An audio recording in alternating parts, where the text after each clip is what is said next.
Miss হবে না আপনার পছন্দের টিভি শো। দেখুন জি5 অ্যাপে একদম ফ্রি। কানাই, আমাকে ক্ষমা করে দে। আমি স্বপ্নেও কখনো ভাবিনি যে আমাকে তোর সঙ্গে যুদ্ধ করতে হবে। কিন্তু দাদা, আমি তো জানতাম যে যখন তুমি আমার সত্যিটা জানতে পারবে তখন আমার সঙ্গে যুদ্ধ অবশ্যই করবে তুমি। সত্যি? কোন সত্যির কথা বলছিস? এটাই দাদা, যে তুমি আমার থেকে বড়। তবুও আমি আমার কথার জালে তোমাকে ফাঁসিয়ে নিজের কাজটা করিয়ে নি। তোমার কি রাগ হয় না দাদা? রাগ তো আমার খুবই হয় কানাই।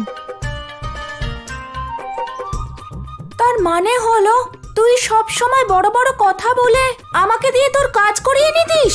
আজ জেনে গেলে তো দাদা, তাও তুমি কিচ্ছু করতে পারবে না। তোমরা কি শুধু কথাই বলতে থাকবে নাকি যুদ্ধও করবে? ব্রাহ্মণদেব, আজ এমন এক যুদ্ধ হবে যে সারা সংসার বলবে দুই ভাইয়ের মধ্যে এমন যুদ্ধ কখনো হয়নি। কানাই, আমার মুগুরের প্রহার সহ্য করার জন্য তৈরি হ। এসো দাদা।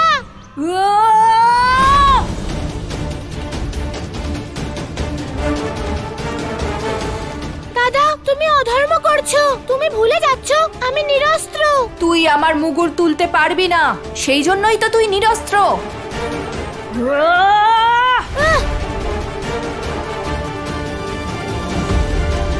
এই যুদ্ধতে কানাইয়ের কোনো না কোনো দুর্বলতা ঠিক প্রকাশ পাবে। এতে এটা প্রমাণ হয়ে যাবে যে ও দেবতা হতে পারবে না। কানাই, তুই আমার সরলতার অনেক সুযোগ নিয়েছিস।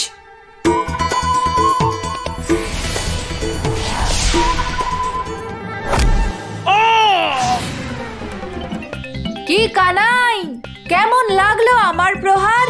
একদম মাখনের মতো।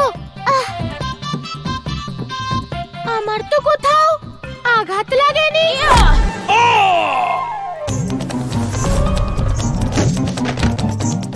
এ আমার কি হচ্ছে? কানাইয়ের আঘাত আমার গায়ে কেন লাগছে? তোমার মধ্যে এইটুকুই শক্তি আছে দাদা। মনে হয় কাকি তোমার নাম এমনি এমনি বলরাম হয়েছে। যদি তোমার শক্তি সমাপ্ত হয়ে থাকে দাদা, তাহলে আমি লাড্ডু নিয়ে আসি। যদি লাড্ডু খাওয়ার পরে তুমি আমাকে মারো তাহলে আরো আনন্দ পাবো। কানাই, আজ তোকে আমি খাওয়াবো, লাড্ডু নয়, এই মুগুরের প্রহার।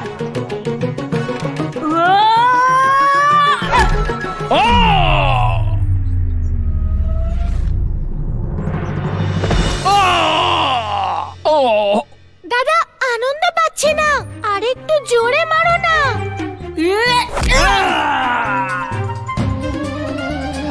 আমার পরীক্ষা তো আমাকেই মুশকিলে ফেলে দিচ্ছে। আমাকে এদের থামাতেই হবে। দাঁড়াও, বন্ধ করো এই যুদ্ধ। না ব্রাহ্মণদেব, আজ আমাকে আটকাবেন না। আজ আমি কানাইয়ের ছলনার জন্য ওকে শাস্তি দেব। তুমি শেষ একবার প্রহার করো, কিন্তু সম্পূর্ণ শক্তি দিয়ে প্রহার করো দাদা। ঠিক আছে কানাই, তাহলে এই নে। আজ কানাইকে আমায় নিজের শিষ্যত্ব থেকে মুক্ত করতেই হবে, না হলে আজ আমার বাঁচা অসম্ভব।